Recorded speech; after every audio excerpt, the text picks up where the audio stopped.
question. And so now they go, well, I want to be Jeff Bezos and I want to be the richest person in the world. And as soon as you do that, you will set yourself up to fall, right? And that is one of the origin thoughts of depression. And this is what the bad part of social media. It's you start comparing yourself to people that are actually not completely real. And because you can't live up, you feel less than. And then that drives depression, along with, oh, by the way, you're eating crap. You have low vitamin D level. Your hormones aren't good because of the toxins, toxic lotion your mother's put on your body, right? I mean, it's more complicated than that.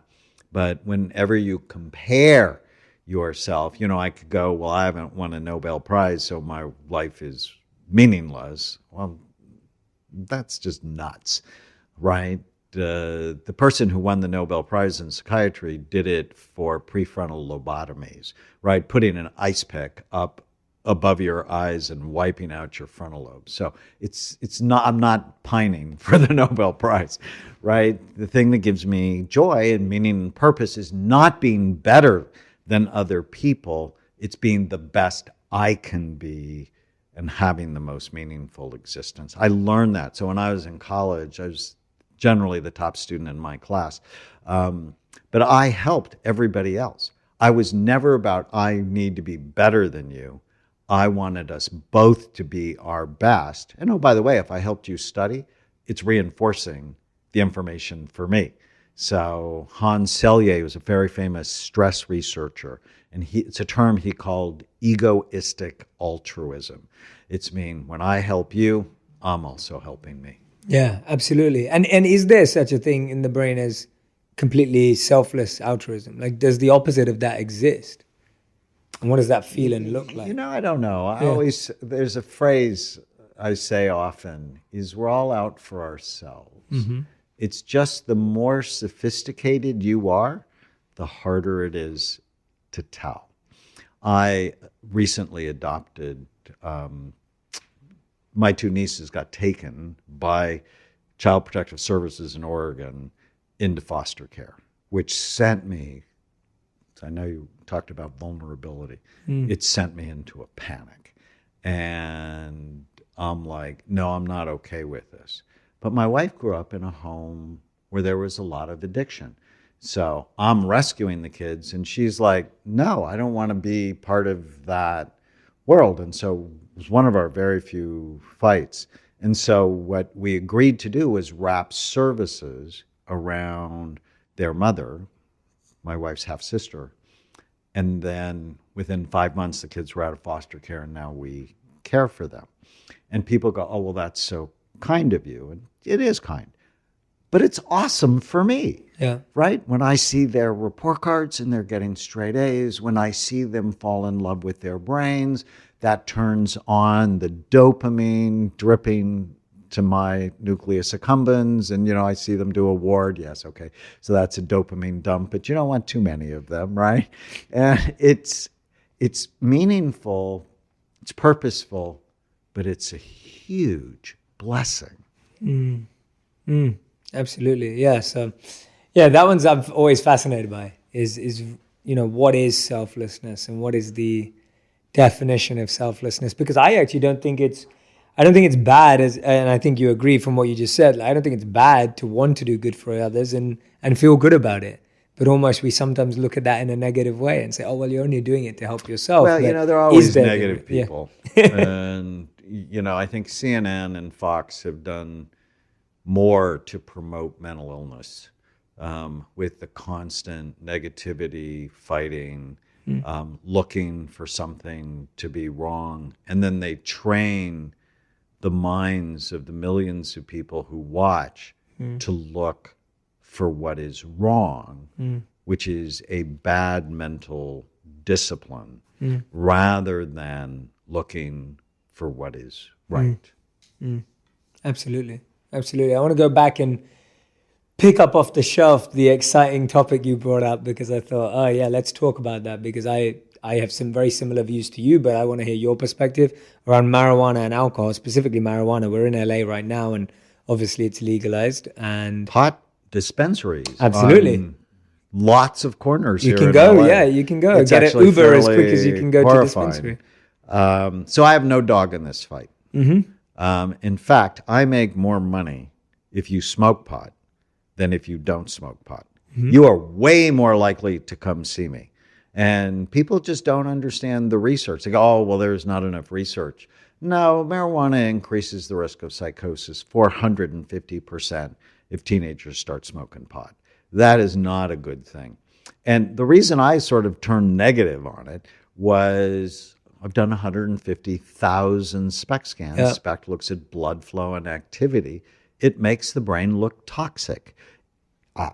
It does. I published a study in the Journal of Alzheimer's Disease on 1,000 pot smokers. Every area of their brain was lower. And then just a few months ago, I published the world's largest imaging study on 62,454 scans on how the brain ages. So we looked at the brain from 9 months to 105, and it's got fascinating aging patterns, like it's not really done until about 25 in girls and 28 in boys. And then we looked, well, what are the factors that accelerate aging? On the top of the list was schizophrenia. If you have schizophrenia, your brain looks worse than everybody else. The second worst thing was marijuana. It was worse than smoking. It was worse than alcohol. I'm not a fan. I see so many people go, but I feel better. I concentrate better. I'm more creative. And I'm like, there's so many other ways to do it that don't have a potentially toxic impact on your brain. Now, having said that, I'm a huge fan, and I think it should be legal. You're really going to put potheads in jail? You're going to sleep deprive them, chronically stress them, let them hang out with people who do bad things? That's insane. But let's not, they're really separate issues. Yeah. Right? Let's not glamorize the Let's not use of it. glamorize, and everybody thinks, and CBD now is like they're giving it to their dog, for goodness sake. And I worry, cocaine used to be in Coca-Cola. Yeah. And opiates used to be the antidepressant. And when Xanax came out onto the market, it was called Mommy's Little Helper. And all of those things have caused disasters in our country, and we're setting ourselves up again. It's sort of like 20 years ago, alcohol was a health food. Yeah. Right? I got to have my 2 glasses of wine a day because it's good for my heart. But we clearly know now it's related to 7 different kinds of cancer. Even if you're only a mild to moderate drinking, any drinking shows an increased risk for cancer. So I don't smoke pot and I don't drink. Now, my wife drinks like 2 or 3 glasses of wine a month, where when I first met her, she drank considerably more than that. Never a problem. But I don't want it to have a negative impact on her health. Yeah, you've all heard it. There we go. Don't have to just hear my perspective. We're going to get haters. No, but I'm so glad we went. No, but I'm glad we went. I mean, who better to speak to than someone who's looking at the direct effect? And it comes back to that same point that you brought up earlier around, if I go take that one back off the shelf, of now versus now and later. And it comes back to that because I experimented with drugs throughout my teens. Absolutely everything under the sun. Never got addicted, never did something consistently enough, but always wanted to take 1 or 2 tries of everything. And then gave it all up at 18 and I haven't drank alcohol or smoked anything or taken anything and since. Do you feel like you're missing something? Not at all. Not at all. Not at all. I feel amazing, and I get to be creative, and my whole life is creative, and I get to travel the world. And people go, well, if I go to a party, I'm anxious. Yeah. Well, learn how to deal with the anxiety rather than have to medicate the anxiety, because that's now, but not later. Right. Yeah. And, and when you're around and you go to a party where there are a lot of people drinking, for me, I generally just leave because they're sort of stupid. And they're like saying things that it's like, did you really say that? That's so rude. Why would you say that?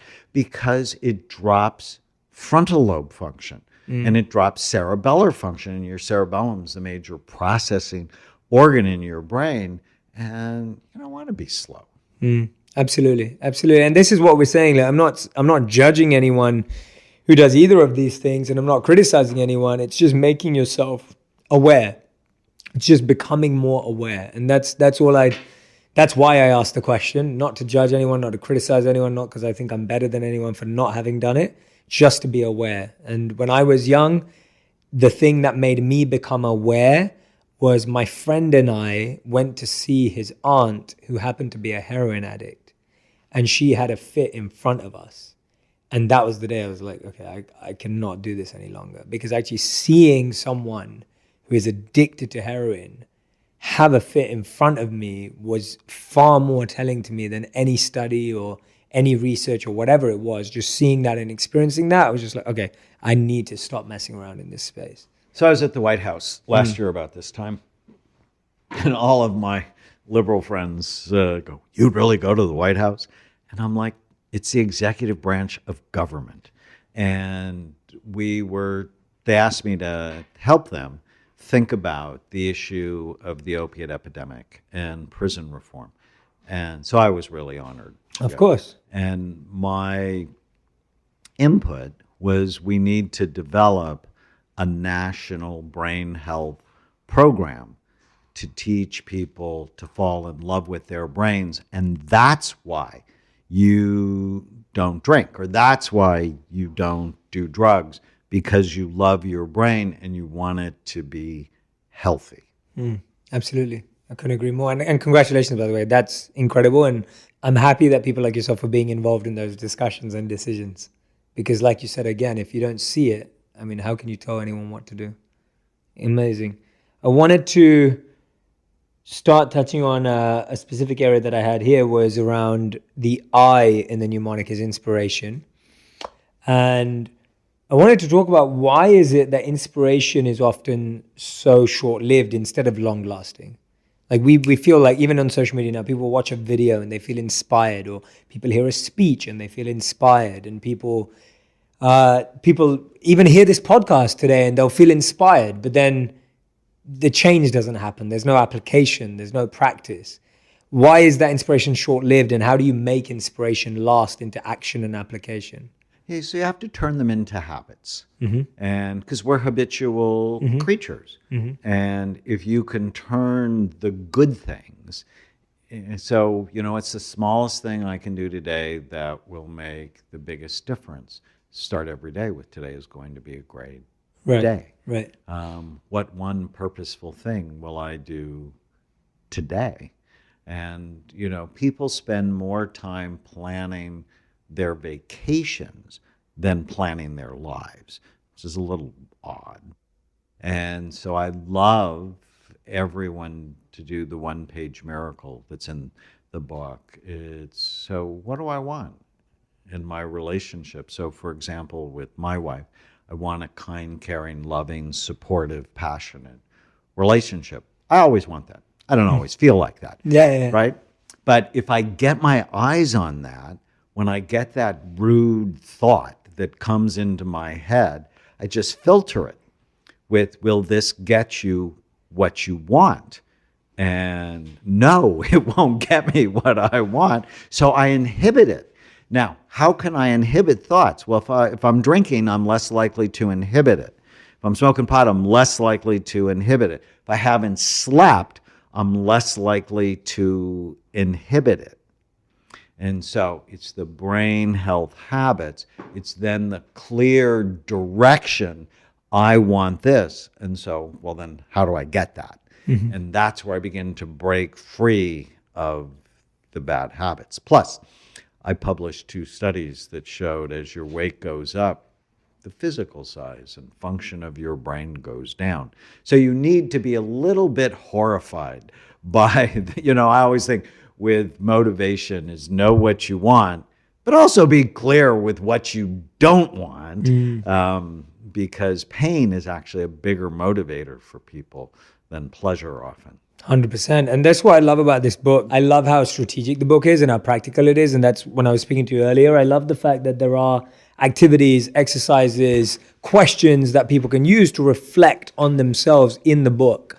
And that's unique because often we find that when books are written from a medical perspective, it can be quite hard to digest. Whereas when I was reading through this, it didn't feel that way at all. So anyone who's watching and listening right now, if you're looking for tools, tips, practical habits to actually break through then please, please, please go out and get the book, because it's going to help you do that. So just thanking you for actually having gone to that stage. So now we finish every interview. I will ask you if there's anything I missed, but we do finish every interview with what I call the final 5, which is my final 5 questions, usually rapid fire, quick fire, in the final 5 minutes. So I have yours here. If they're not rapid fire, I'm not upset, because I think your insights are beyond 1 to 3 words, and I'm okay with that. The first question I have, which is from the book, but I loved it, was, what is the quickest way to break a panic attack? So 4 simple things. The first thing is breathe. You got to take a big breath and take at least twice as long to blow it out. That'll trigger a parasympathetic response in your body to calm you down. The next thing is, what are you thinking? Write it down, because often fortune-telling negative thoughts drive panic attack. You're predicting the worst possible thing, and then your brain is just masterful at making it worse. So killing the ant. The third thing is, don't leave. If you're starting to have a panic attack at work, don't leave. Because if you leave, the panic will now start to control you. And it could actually turn into something called agoraphobia, where you can't even leave your home because you're worried you're going to have a panic attack. And then the fourth thing, if all those things aren't working, there's some simple supplements that can be really helpful. Theanine, GABA, ashwagandha. I'm a huge fan of things like that to just help calm you down, and I talk about them in the book. Absolutely. Amazing. Great piece of advice. Love that. Second question is, what are the simplest food we can add to our diets to nourish our brain? Colorful fruits and vegetables. So not Skittles when I say colorful, or M&Ms. M&Ms, yeah. No. But try, when you're in the produce department, to pick as many colors as you can, because they're loaded with antioxidants. Also, scratch the low-fat diet, because 60% of the solid weight of your brain is fat. Avocados are God's butter. I'm a huge fan of wild fish. The societies that eat the most fish actually have the lowest incidence of depression. Amazing. Great advice. So succinct as well. I'm impressed. This is brilliant. Third question is, where does ego sit in all of this, and how much have you studied ego at all, if at all? Well, I actually like Freud's concept of id, ego, and superego, and I really think of them about prefrontal cortex. So when your prefrontal cortex is low, or you are young, it's just not developed, that's the child in you that takes over. And in our society, the 4-year-old rules. Whether it's the White House or Congress or the media or, just everyday society, we're way too impulsive, and there are way too many temper tantrums going on. The ego is really healthy frontal lobe function. So you're 28 or 40, and you're good to your brain, and it helps you make good decisions and be thoughtful. The superego, Freud's concept, is really when your frontal lobes work too hard, and you're rigid, you're inflexible, and you're harsh to yourself and to others. So balance your brain, balance the ego in a good way. Brilliant. Question number 4, you brought it up slightly earlier. What's your best advice for anyone who has party anxiety or social anxiety in those kind of circles? So it's so common. It's actually one of the most common anxieties on the planet, and it's why people drink. It's why people do drugs, because they feel uncomfortable around other people. And I think you'll like this, learning how to manage your anxiety through things like hypnosis, guided imagery, meditation.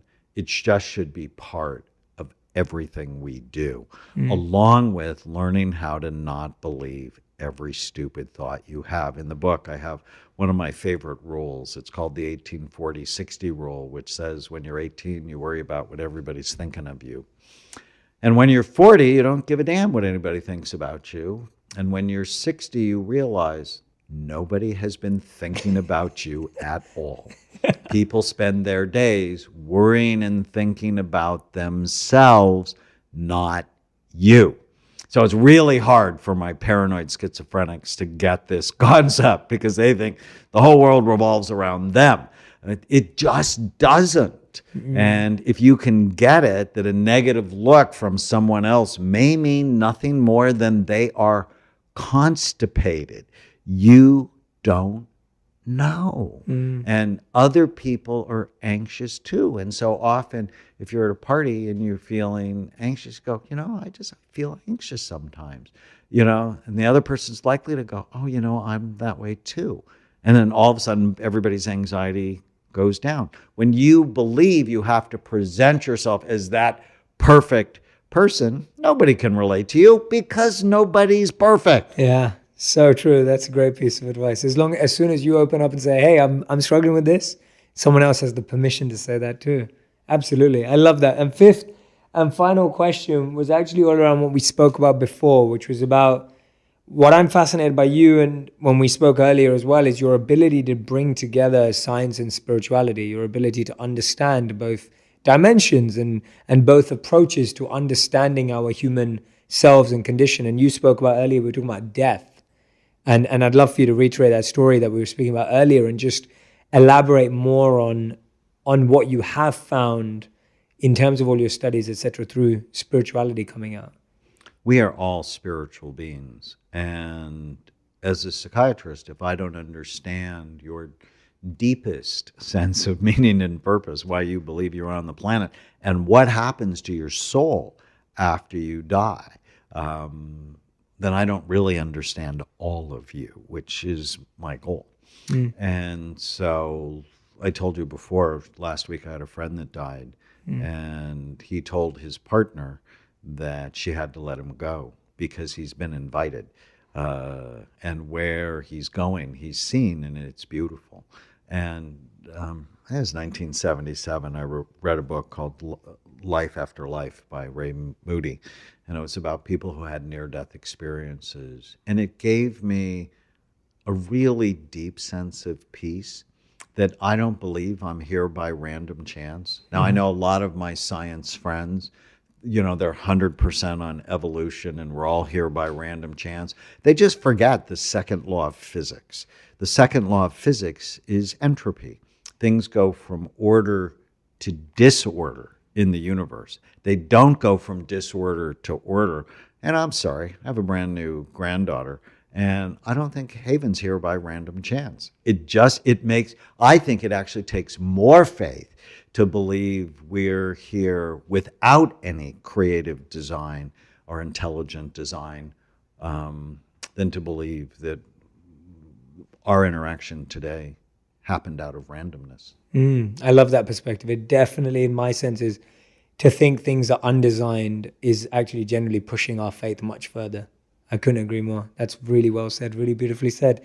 Daniel, it's been absolutely incredible. I've learned so much today. I genuinely mean this, and I'm not lying. As soon as I walk out of this room, I'm going to ask my team to order every single one of your books. I feel like I'm going to dive deep into all of them, and I feel like I want to continue the conversation offline and back on the podcast anytime you like, because I can only think that anyone who's watched and listened to this today has been benefited in some way. And I know that when they go and buy the book, they'll be benefited in an even bigger way. So I highly, highly recommend it. Is there anything that I haven't touched on that you really feel like I should have asked you, could have asked you, would have asked you, and you'd like to touch on?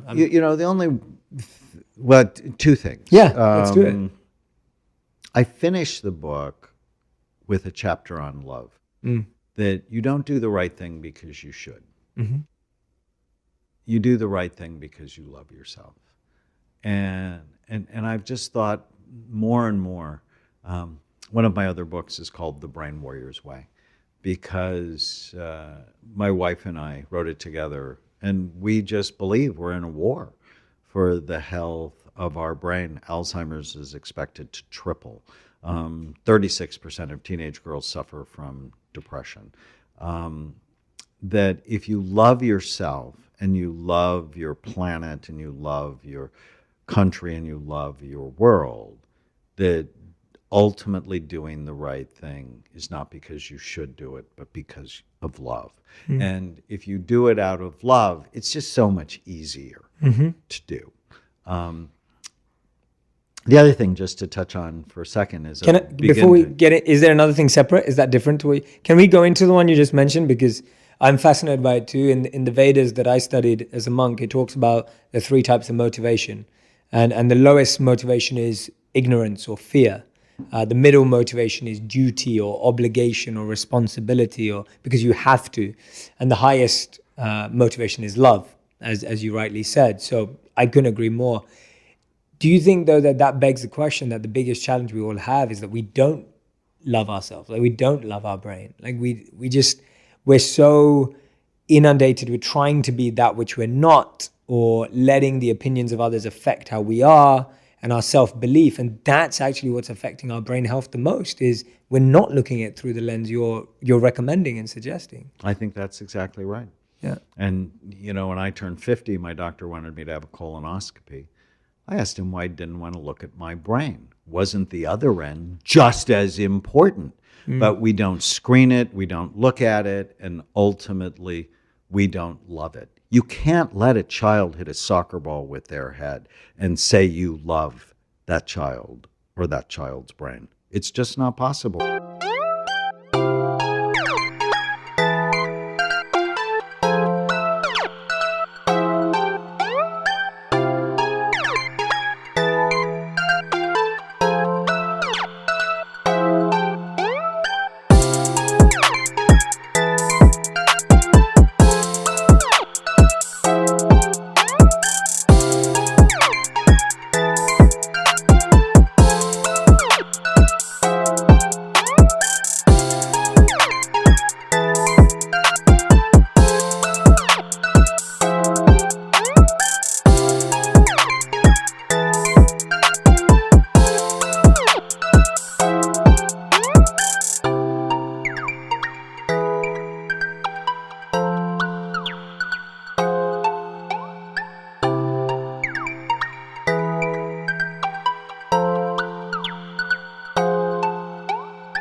Understand the physics of it.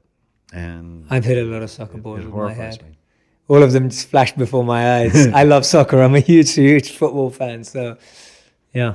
Okay. So I tell, because I have done 225 NFL players, Hall of Fame players like Terry Bradshaw. And if you're going to do it, because we're always going to have dangerous jobs. That's a dangerous job. If you're going to do it, you should be putting your brain in a healing environment all the way along, not just when you retire. See, that's doesn't make any sense. Sure. Because if you're going to play, and one of my players signed a $42 million contract, so he's going to play, you have to be rehabilitating it all along, because you'll actually be a better player. Yes, absolutely. And the second thing you were going to go off on, then I stopped you. The second one is we had just began to talk about a book I'm just starting to write called The End of Mental Illness. Yes, let's get into it. I'm so tired of the stigma attached to mental health problems. And these, in fact, aren't mental health problems. They're brain health problems. Get your brain right, and your mind will follow. And I just think we have to completely break the paradigm and create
a new So you're saying specialty. stress, depression, anxiety, all of these are brain health. Brain They're not health mental. problems.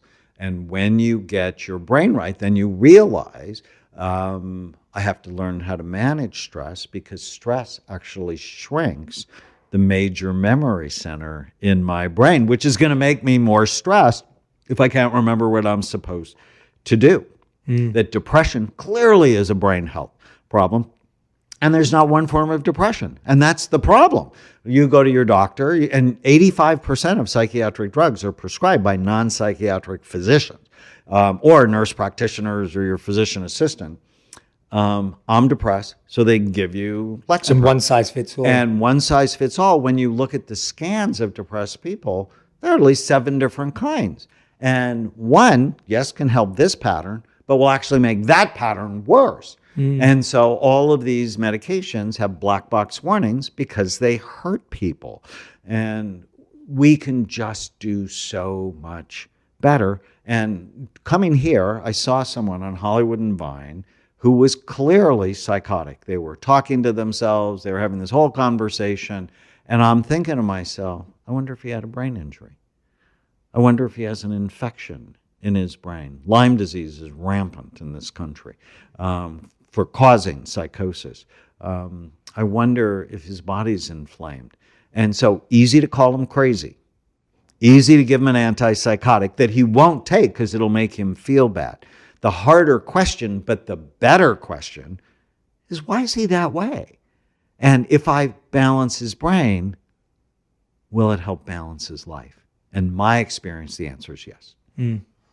Absolutely.